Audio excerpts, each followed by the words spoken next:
We do indeed have the most endangered predator, and not one, but several of them. And I'm still not sure which particular pack this is, but it's always an exciting sight. I'm so happy to finally see wild dogs, and they've just finishing off an impala kill that they have made.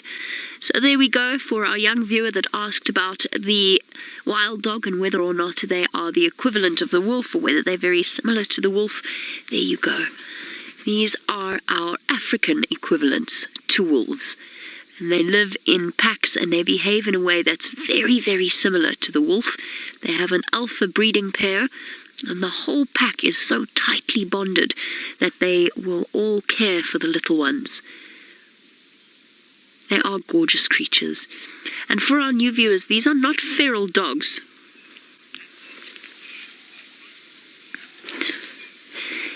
These are not feral dogs. This is a completely separate species that has actually relatively, in terms of millions of years, relatively recently evolved. You can see they've obviously enjoyed their impala meal, faces covered with blood. It was an adult impala ram. You can see the horns there. And they're all gathered together, and it's a bit of a feeding frenzy when wild dogs first kill, because everybody crowds together and the prey disappears within a matter of seconds. Right, I wonder who we've got here. My money's on the Sands pack, but we'll see whether or not we see any sign of a collar around one of the individuals, in which case it would be the Investic pack of wild dogs. Those are the two large packs that we see regularly. And it's good that they've got this particular kill, because somewhere in here will be one very pregnant alpha female.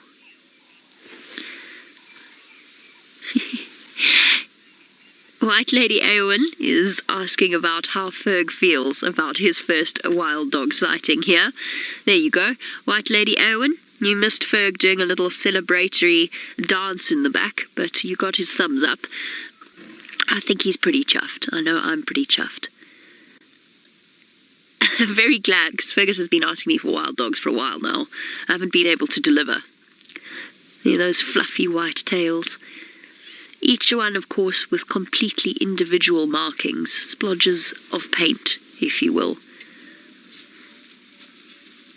I wonder if we can actually find the alpha female, because these dogs should be giving birth in the next 2 months or so. It is wild dog breeding season, so very shortly they will be denning, in which case the entire pack is devoted to looking after the female and her new puppies.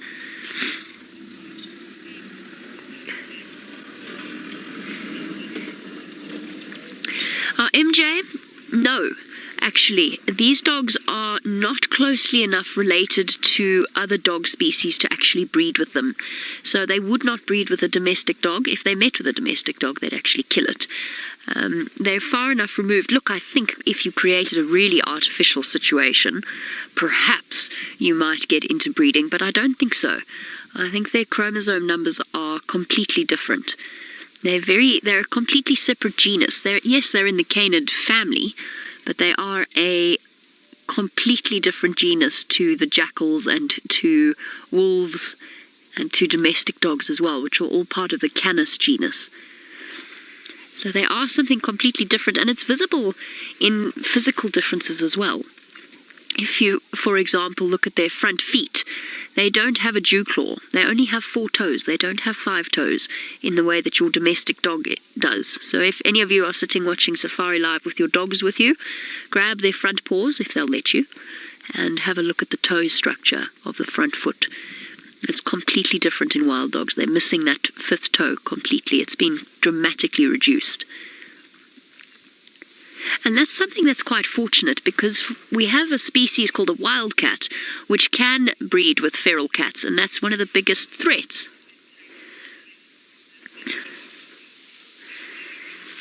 Now Dr. Hyena is obviously a hyena fanatic and would like to know how many hyenas it would take to steal from this number of wild dogs. Sure. I can't quite see exactly how many wild dogs we have here. I think we have quite a few. In which case, I would say that it would take a large clan of hyenas to steal from them. 10 maybe? maybe a bit less. It depends on how desperate the hyenas are feeling, because wild dogs and hyenas vie for the second spot in the predator hierarchy out here. And we've very frequently seen wild dogs chasing and nipping and attacking hyenas, to the point once where one hyena tried to climb underneath Scott's car to try and get away from the wild dogs. So they will be aggressive in the face of a challenge by a hyena, and the hyena ends up snapping and having to back into a thick bush to try and get away and present the wild dogs with its business end, so to speak, the bit with the teeth. Now, they do regularly come into contact with each other, but it would take a brave hyena to take on a pack this size. Lions, on the other hand, would not think twice, and they absolutely would come in and kill the wild dogs, and there's no way the wild dogs would be able to challenge them. They'd have to run away. Can you hear a little bit of yipping? I actually want to reposition. I want to take us round to the other side, because the wild dogs are tugging. Oh wait, hold on, never mind, they're all coming back this way. Alright, we're not going anywhere. They're all coming this side.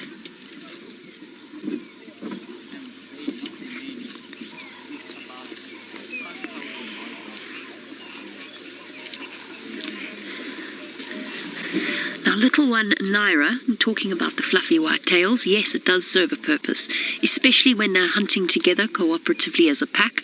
That white can serve as a beacon, because white shows up very, very clearly out here, just in the same way that the lions have black on the tips of their tails and on the backs of their ears. That's a way of highlighting fundamental features. For the wild dogs that scatter and race off in different directions, being able to follow a white beacon tail is a very useful thing. It's a very useful way, or useful sign. There was one wild dog puppy 2 years ago, I think now, and I can't remember. I think it belonged to the Sands pack, that was actually born with a black tail. Completely black, fluffy tail, which is very unusual. Unfortunately, if I remember correctly, that dog didn't make it. It was killed by lions, I believe. But white is always white and black are always fundamental colours out here. Very useful. And of course, there's also the fact that wild dog tails are a very fundamental part of the way that they express their mood and they communicate with each other. An animal's tail is always like that. It's fundamental to the way that they communicate. You know that. Those of you with dogs or cats, you know when your dog's tail is between its legs or if it's wagging. It helps you to determine what mood your dog is in. And so it's another way of highlighting a very important visual communication tool.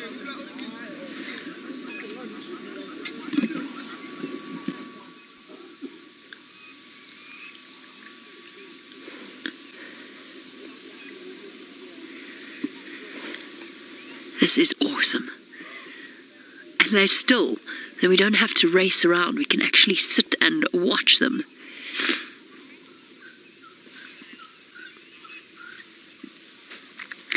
Stephen, we often get asked this question, and Stephen would like to know if the predators are more tolerant of certain guides than they are of others.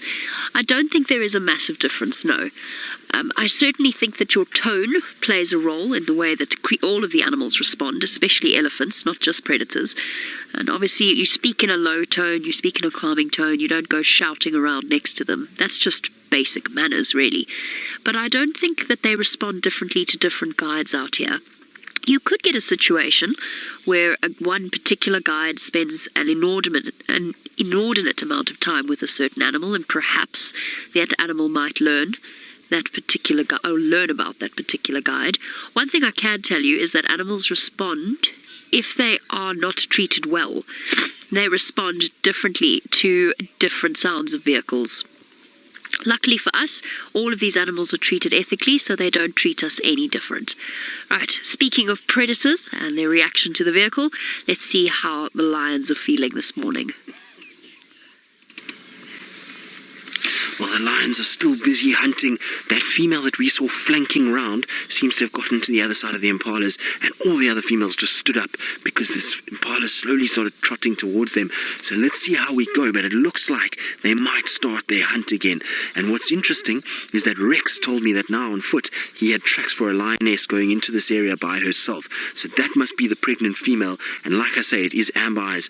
What's also interesting is this lioness that is just coming past the vehicle, so not that one, the one in front, seems to be developing a problem with her right eye. So her eye has gone dark, and almost it's getting a sort of cataract look to it. So it seems like she maybe, just maybe, might be losing sight in that right eye. It's interesting though, it's gone almost a very dark coloration, which is odd.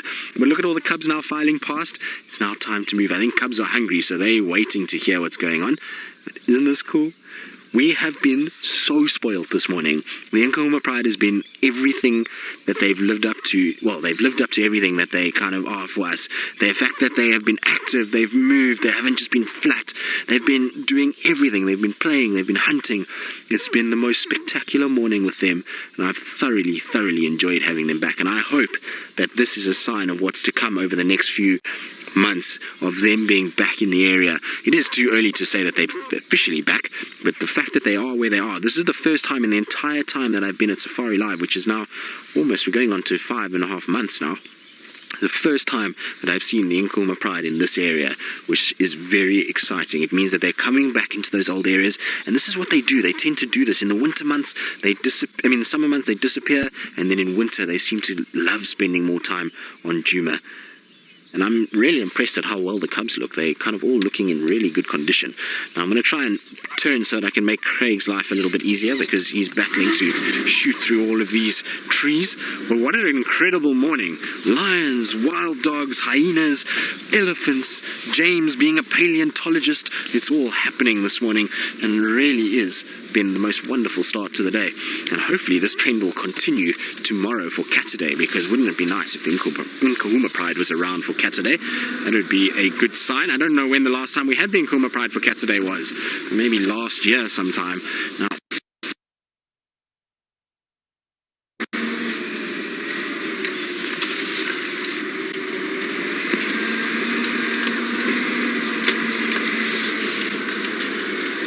so Megan, you're from Texas, and well, I hope that you're having a wonderful evening. It should be the evening now in Texas. You're saying with so many females in the pride that will stay with these older females, that wouldn't it not be difficult to feed so many lions? Well, Megan, yes, it's going to be a little bit tough.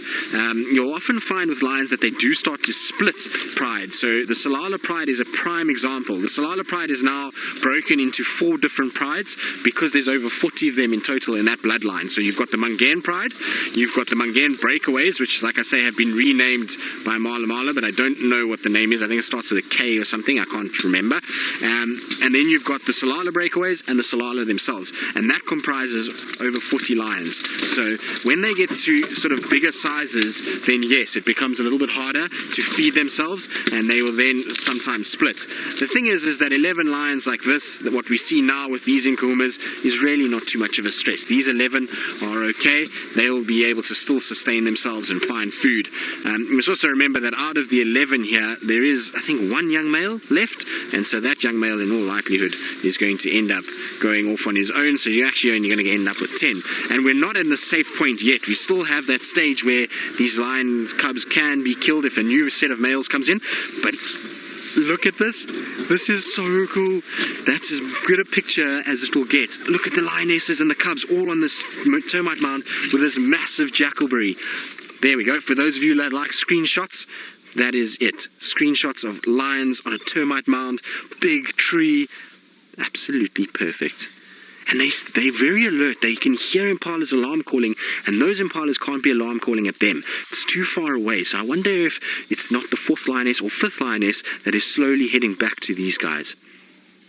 See how they're looking? But there we go. That is a picture of Africa for me. A big tree, lions on a termite mound. Doesn't get much better than that. The only thing we're missing is a blue sky. But of course, if there was blue sky, then we would have a situation where there would be shadows everywhere. So this nice soft light actually means that we don't head too many shadows. Now I'm going to try and get a little bit closer so we can actually see these lions really nicely. Now, while I do that and try and reposition myself, let's go across to Jamie and see how the wild dogs are doing. The wild dogs are doing wonderfully.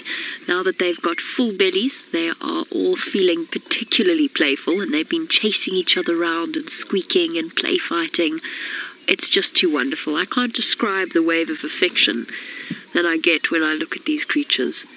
They are so special, and the fact that you're looking at a couple out of 200 in this reserve, I mean, how many is it? I counted about 10 that I've seen clearly.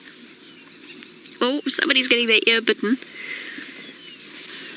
And the fact that there's less than 500 of them in South Africa alone makes every sighting with them special.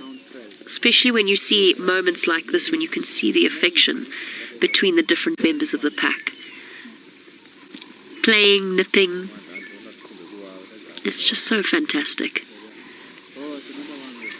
There's a big male there that's standing in the front. And I saw the pregnant female earlier as well. She's in there somewhere, playing along with the rest of the dogs. Oh, somebody's got a nasty wound at the back there. I think, didn't one of the wild dogs have this injury for quite a long time, if I'm not mistaken? I think that injury's been around for quite a long time. It could be a different dog and it could be a different injury. That one looked quite fresh, but it could just be taking quite a while to heal. Doesn't seem to be hampering the dog either way. I wonder where they're going to den this year. It's no secret that we would absolutely love for them to den on Djuma. Can you just imagine if we had a wild dog den with puppies?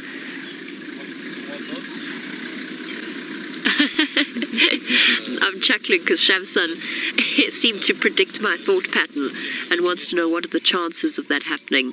What are the chances that they will den on Djuma? Slim, I would say. Slim to none. Although a bit better than perhaps last year when the lions were spending a huge amount of time on Djuma, and that would be a big red flag for a wild dog pack trying to choose a suitable den site.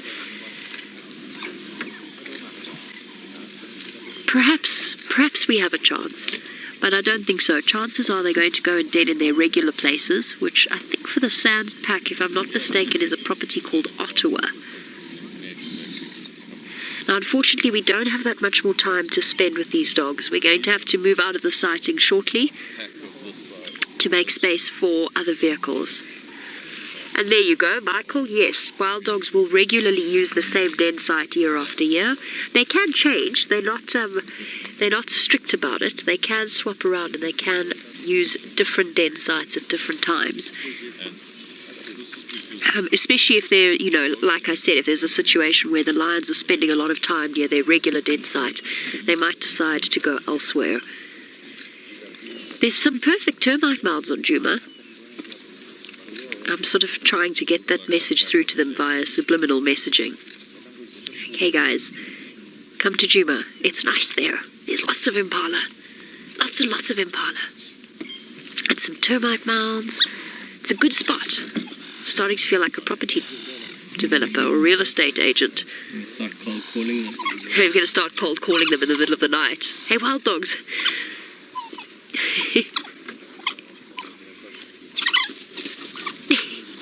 Scrapping over what is left of what up until a few hours ago was a healthy, happy impala ram.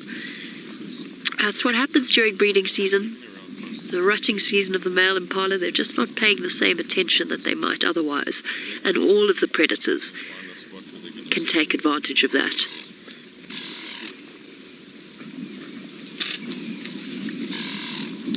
The pups are almost the same size as the adults now. They're a year old. They're almost indistinguishable from the rest of the pack. I'm not sure how many pups the sand pack had this year, but they seem to have done quite well. Animals like hyenas can utilize what's left of that jackson.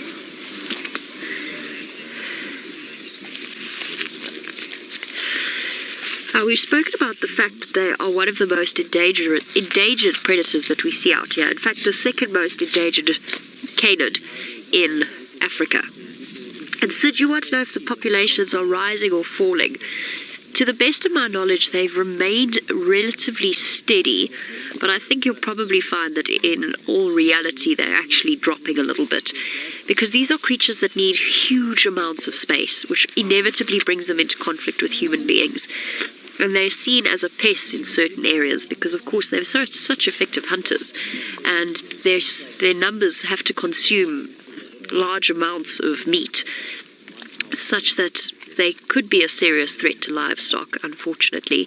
So the smaller their habitats get, which is a general trend within Africa, the lower their numbers are going to be. The higher the concentration of lions forced into a smaller area, the more the wild dogs are going to struggle. They're also exceptionally prone to diseases because of their level of relatedness to domestic dogs, and also I got the prize, and also the fact that they are such sociable creatures. Diseases spread very, very easily between within wild dog packs, so they're exceptionally susceptible to canine distemper and to rabies, which are some of the biggest threats to a wild dog population.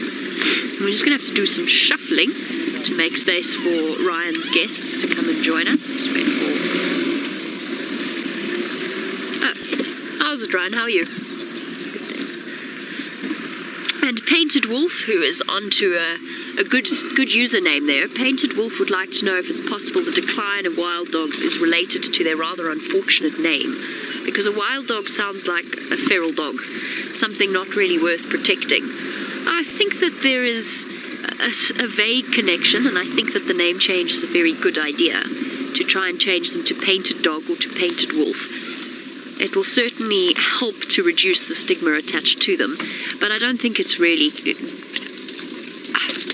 try and phrase this properly. I don't think it's going to go a huge way in terms of saving their numbers. You need a far greater educational program, reintroduction programs, and there are. I mean, the Endangered Wildlife Trust, the EWT, does huge amounts to monitor these amazing creatures and to try and reintroduce them back into their historical range. I hope the name change does help to reduce the stigma. I mean, if you read the book by Lewis Stevenson Hamilton, who was one of the...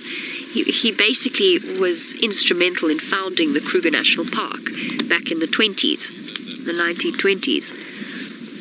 If you read his book, he talks about how he would shoot wild dogs on sight and try to get rid of them because it was basically a carnivore extermination program, because people's idea of conservation at that time, entirely well-meaning, was to get rid of the carnivores that were reducing the number of antelope.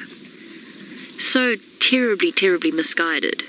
But it'll take a long time to shake the idea, especially for farmers struggling elsewhere, to shake the idea that these animals are not pests. They're beautiful, rare and unique. I mean, look at the spots on their coat. They're extraordinary looking creatures. Hopefully it will change. They also turn up in the strangest of places. The reserve that I used to work on never had any wild dogs on it, until all of a sudden it now has a pack of wild dogs that denned there last year, and they now live there. They just came running in from the Kruger, crossroads, and settled in. I love that.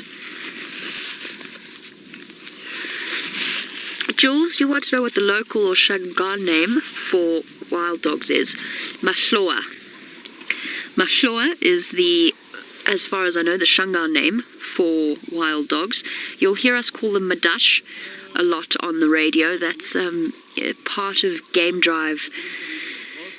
It's a weird thing with Game Drive lingo on our radios. We use a lot of different words for different animals, and often it isn't actually related to the local Shangaan name. And of course, we've got lots of different languages here in South Africa, so it's inevitable that you'll get some odd crossover moments where you get different languages popping in.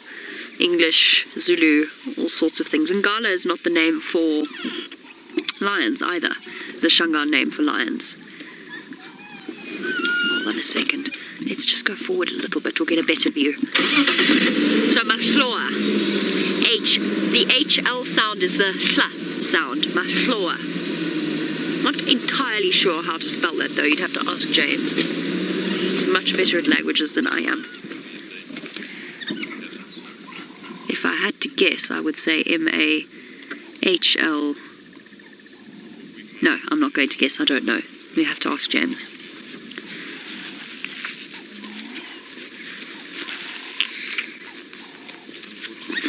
Finishing off the last bits of impala, one just sort of lying there and holding on for dear life. And very shortly, I think they're going to go and have a rest. Let me just jump on the Game Drive channel quickly. Speaking of our Game Drive lingo. Are there any stations on standby for these, Madash?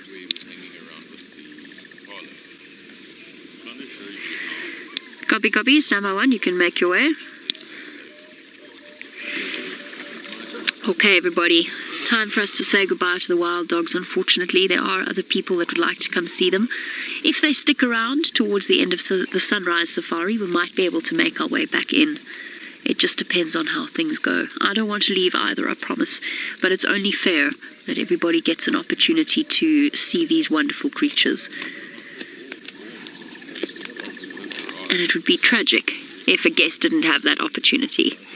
Okay, I'm going to move out and let another vehicle come in. While we do that, let's go across to James, who is still on his stroll.